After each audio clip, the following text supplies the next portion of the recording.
Hey there, Ultizeta here, and welcome back to more Let's Play Kirby Squeak Squad. In the last episode, we started playing Kirby Squeak Squad, and in this episode, we got into a new world because we beat the crap out of DDD for literally no reason whatsoever.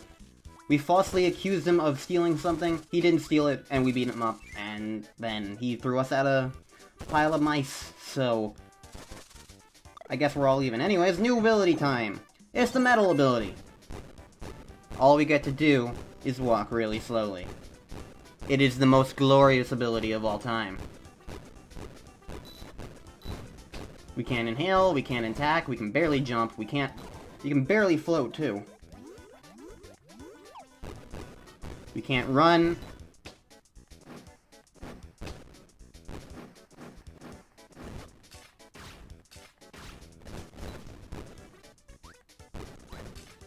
We do have a ground pound move though.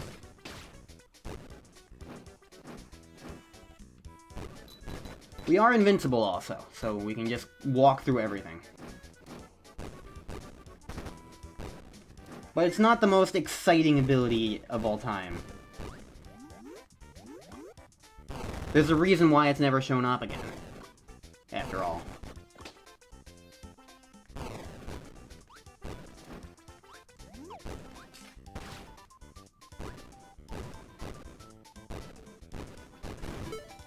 Well, at least I was right that we have to go to the right to get that ability chest. It was like, because I remembered one of those had a chest and another didn't, and I was like, I wonder what that's going to be. Ow.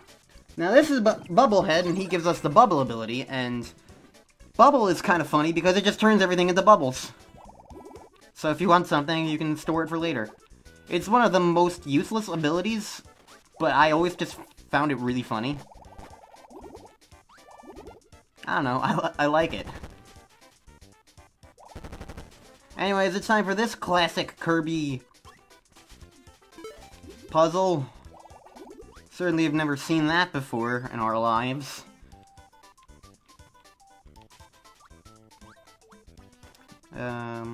Sure, I'll have a cherry.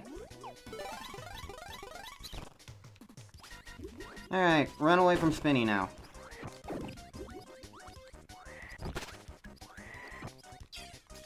Well, goodbye, Bubble. We hardly knew you. I'll be Cutter instead. I'll cut them down to size.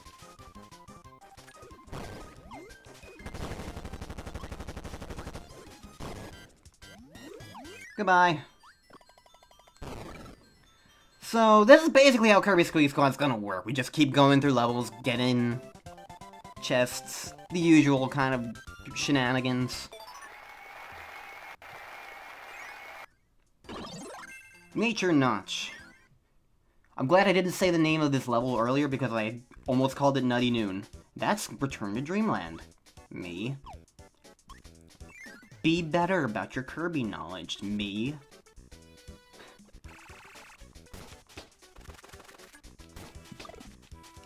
But yeah, so I guess there's not really a whole lot else to say. Kirby Squeak Squad is just Kirby Squeak Squad. I guess I could try and better explain, like, the way that people talk about this game, the way I've seen it talked about. There are a lot of people who really like it, from what I've seen.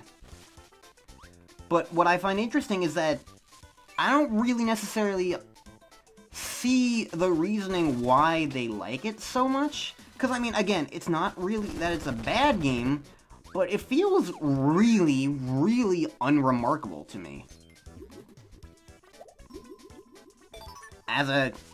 Just as a Kirby game, it just feels very unremarkable. Compared to other Kirby games, it doesn't really have a whole lot going for it that really feels unique. And while you could argue the same about games like, say, maybe Adventure or Nightmare in Dreamland, at least that game has the excuse that it came out sooner. It was the first time it tried that. Also, paired up 3 of those together for 1-up.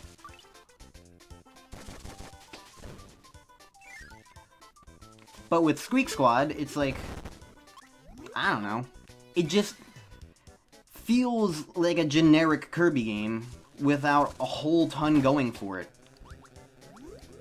So I find it interesting that, to me, it almost has a cult following. People treat it like it's a really underrated classic in the Kirby fandom. Like, I've seen it where it's like, Kirby fans have posted like this big picture of like, hey, if you like this Kirby game, you have this kind of opinion or whatever. Because there was a meme like that going around Twitter for a little bit. And for all these different franchises, and for Kirby it was like, they was like, hey, if you like anything, you're a really good person, or whatever. And it was like that for literally every single Kirby game was on the list. But then for Squeak Squad, it was like, if you like this one, you're an extremely good person, and you're amazing! And it's like,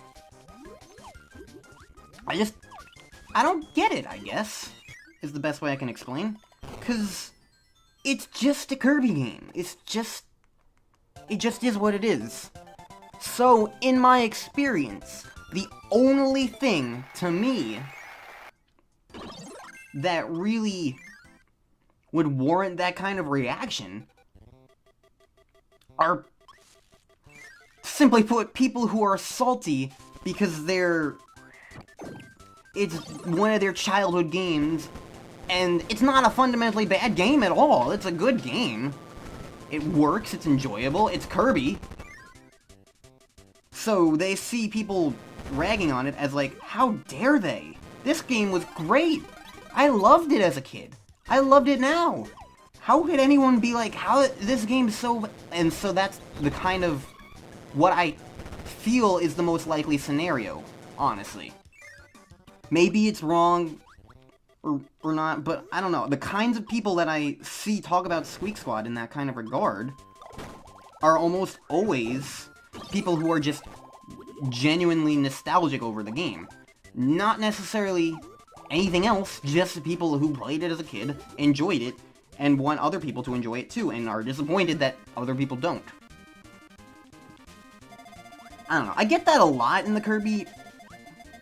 I see that a lot in the Kirby fandom, I suppose.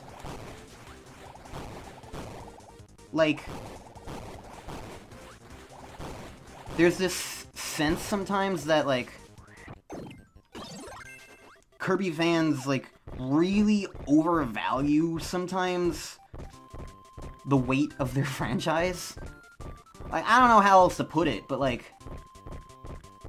people who are Kirby fans, in my experience, and I mean, I'm a Kirby fan, I'm not gonna say that I'm not.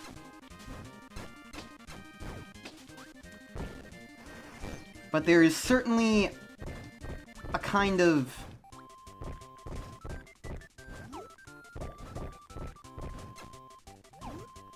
reaction, I suppose. People who are Kirby fans, in my experience, tend to get very upset if someone doesn't appreciate Kirby in the exact same way that they do. Just from what I've seen. And it's kind of disappointing in a way, to me. 'Cause that kind of reaction, from what I see, usually is in response to criticism towards Kirby. And just because Kirby is cute and childish and meant for kids doesn't mean that it shouldn't be subjected to criticism.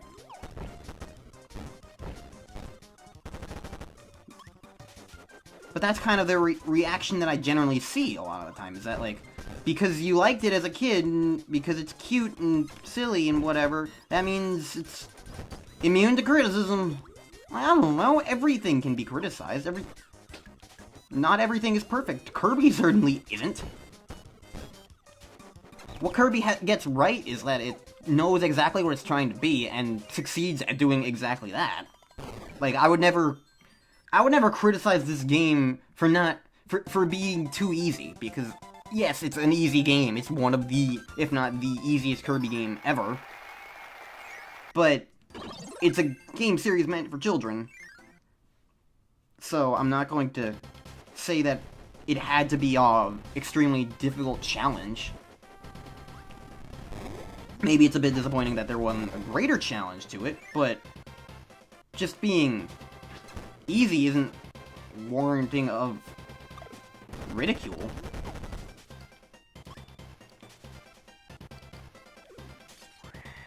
Not if that's what it's going for. That's like saying Dark Souls is bad because it's hard. Like, yes, that's the point. Dark Souls is trying to be a hard game.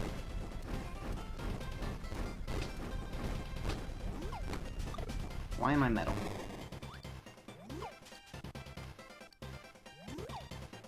Here, Naughty. Oh.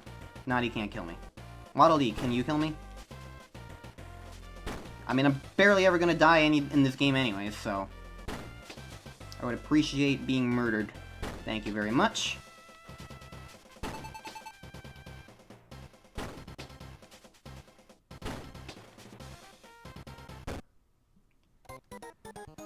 But yeah, it's like... I don't know. I feel like the proper criticisms for Kirby should not go unchallenged just because, oh, it's Kirby, I love it. But that's kind of the reaction I see from Kirby fans everywhere. And I don't know. It bugs me.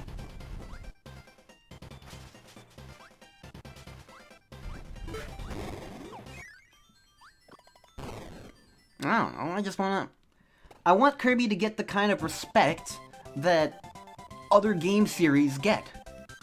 Other games get. But that's not what it gets. It gets revered, practically. And honestly, I don't think it deserves it. But I guess that's just my opinion. I mean, I still like Kirby, but I've kind of started to feel a little iffy about it lately, I suppose. Like, not that I dislike it any bit at the moment, but just in the sense that it's like, I'm starting to get a bit fatigued at the whole feelings towards Kirby needing to be done a particular way or something. Or needing to react to Kirby in specific ways.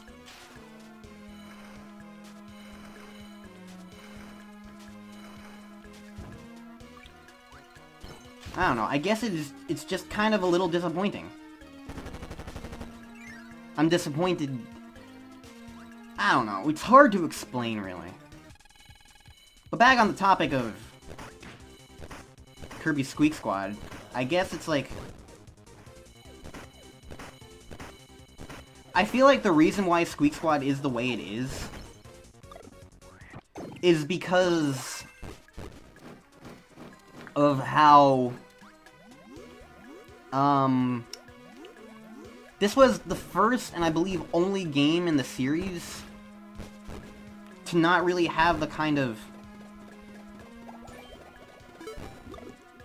Kirby director that any other game had had before. Because Masahiro Sakurai had left Kirby at this point. His last proper Kirby game credit was, I believe, Amazing Mirror for consulting work or whatever. And in a similar state. Amazing Mirror is in a similar state, of course, but like Amazing Mirror at least had Sakurai as for consultant, and so they could like get direct advice from him. And afterwards, I don't actually remember his name, but the current director of Kirby has picked up with Superstar Ultra, which was basically the Kirby game after this. So, Amazing Mirror and Squeak Squad are part of this weird, and I suppose Canvas Curse and Epic Yarn, whatever, but those are more or less spin-off titles. As much as I hate saying that.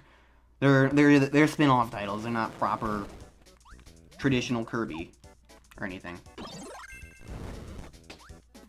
So, Amazing Mirror and Squeak Squad are kind of this awkward part of Kirby history where they really weren't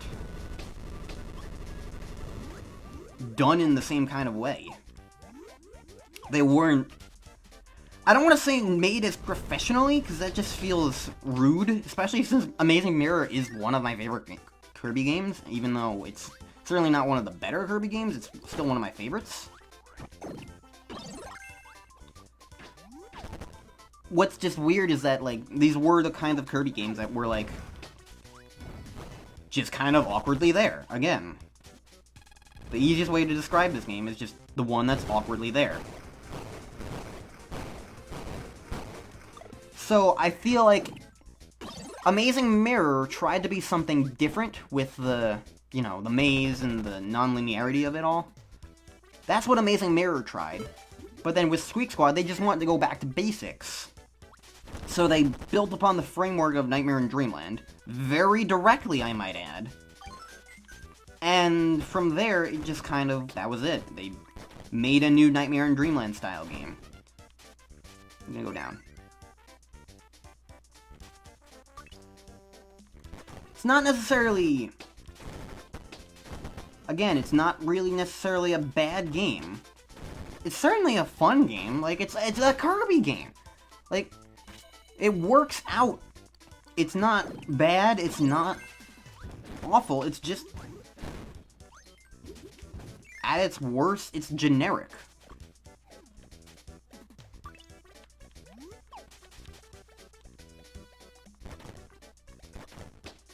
Anyways, that guy drops a chest press. We don't want him to die, because we need to get his chest. There's gonna be more golden Waddle Dees in the future.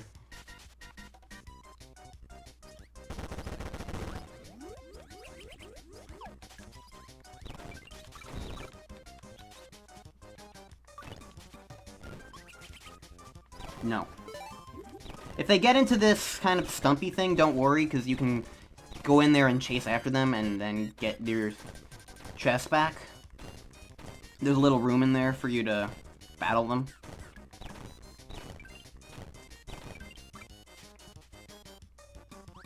But if you stop them beforehand, then it's a lot easier to get the chest back. But yeah, Kirby Squeak Squad is just this weird game in the middle.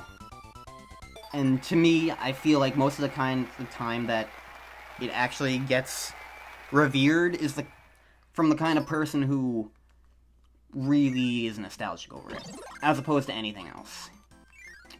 I don't know. Maybe it's harsh, but I feel like that's just truth. I don't know.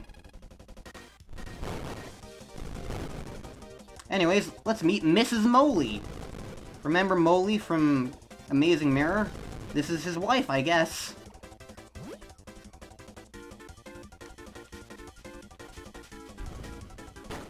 Ow.